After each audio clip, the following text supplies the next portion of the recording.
Hello, nizere ko mumeze neza mwe dukomeza kubana aha ngaha umunsi ku wundi ndabashimiye cyane. Uyu munsi tugiye kurebera hamwe uburyo wabikuza amafaranga muri Minipay, uko wafata amafaranga ukayavana muri Minipay ukayohereza kuri Binance account yawe, akava muri Binance account yawe agera kuri mobile money yawe bitewe n'uburyo ubyifuza. Kana subscribe kuri ino channel urebe video yose uyisoze udatarukije kugira ngo utagira ikintu na kimwe uri bucikwe.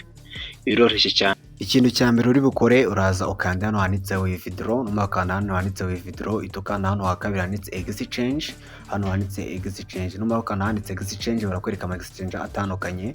Aha ngaha rero urahitamo iyo ushaka, uraza uhitemo Binance iriya ya mbere.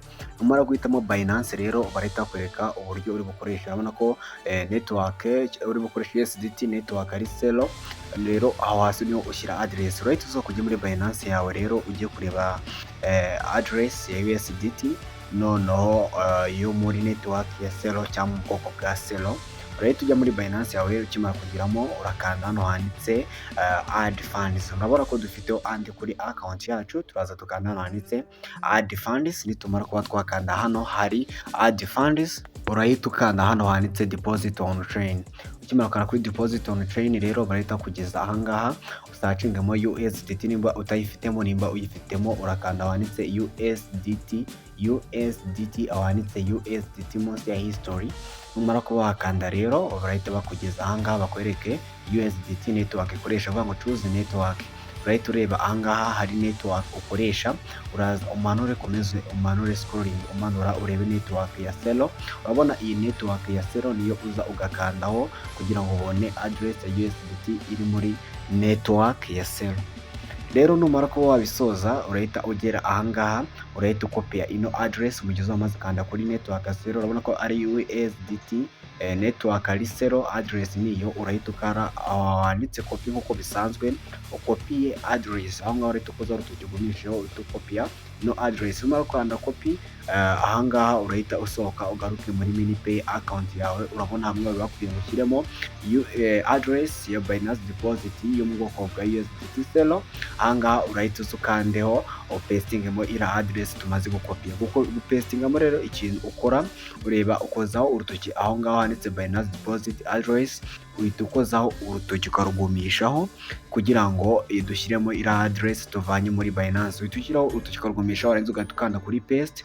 Amara ukanda kuri paste rero ikintu kiba gisigaye aha ngaha address yacu imaze kujyamo. Wirinda kugira ikintu nasiba kugira hataza kuvukamo mistake. Urabona handitse ngo enter amount to withdraw, shyiramo ayo ushaka kubikoza. Dufiteho $5.83 ndakeka ari na 5, reka tuze aba ariyo dushyiraho. Tukimara rero kuba twashyiramo ayo dushaka kubikuza twashyiraho $5.8. Ibyo bice tubyihore tubirekere kuri Minipay, dushyiraho $5.8. Nitumara kuba twabishyiraho rero ikintu turi bukore turaza turebe ahanditse continue. Urahita ukanda ahanditse continue bakwereke ibyo wujujemo, nimba ari byo address, nimba ari yo network, nimba ari yo USDT, nimba ari byo. Nubona ari byo rero urahita ukanda continue ukomeza. Nugera aha ngaha rero ikintu uri bukore urahita uvivura kano kazi kugira ngo twemere amategeko n'amabwiriza ya Minipay. Rero nitugera aha ngaha ikintu tuhita dukora turahita dukanda hano handitse withdraw.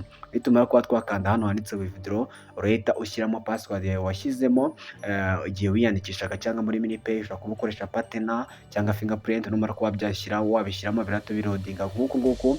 Utegerezaho gato tuvuga ngo Binance you have received 5.8 USDT to your Binance. Batakubwira ko yoherejwe kuri Binance account yawe.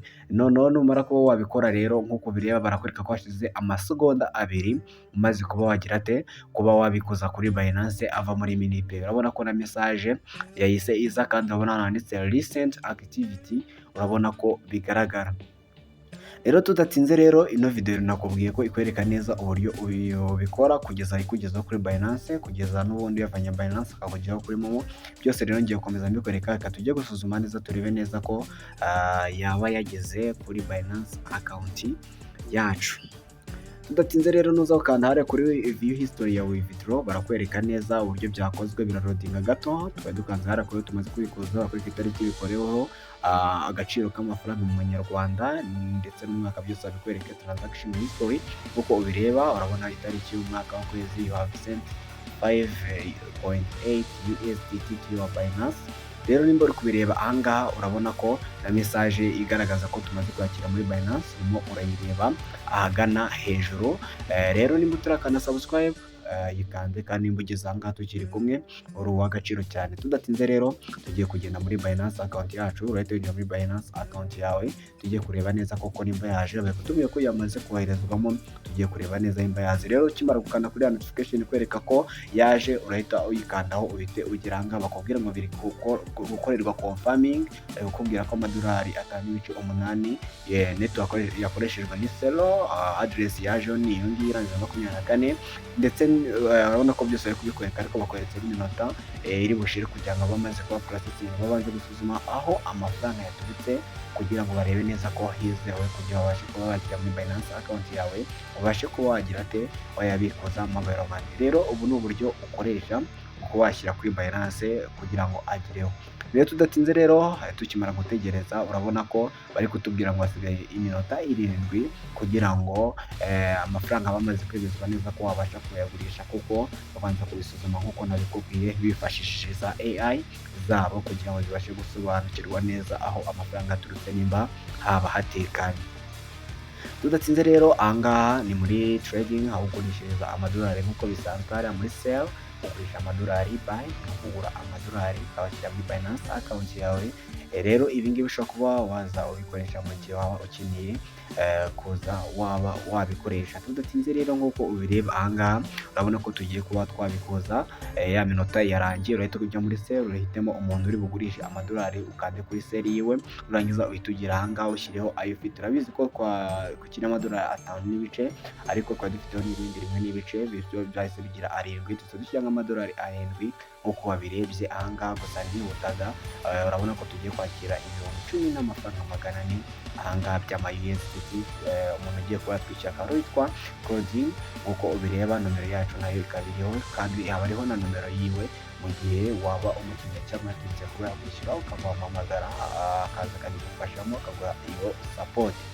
Udatinze rero urahita uza ukanda ahanditse chat, ukanda ahanditse chat, urahita uza wandikemo ngo ndategereje kugira ngo transaction yawe ayikore byihuse adatinze, kugira ngo nimba uyakeneye ubashe kuba wayakoresha. Nizere ko neza rero akantu kandi ugasobanukiwe. Rero telefone yari irimo ino simukadi bagiye kuba bakishyiraho aya mafaranga ari muri telefone ya gatoshe, bivuze ngo ntabwo ari telefone turimo turakoresha, niyo mpamvu utari kubona ko yaje. Ikiba gisigaye rero ahangaha ni uko wayabona warangiza ukamwemereza.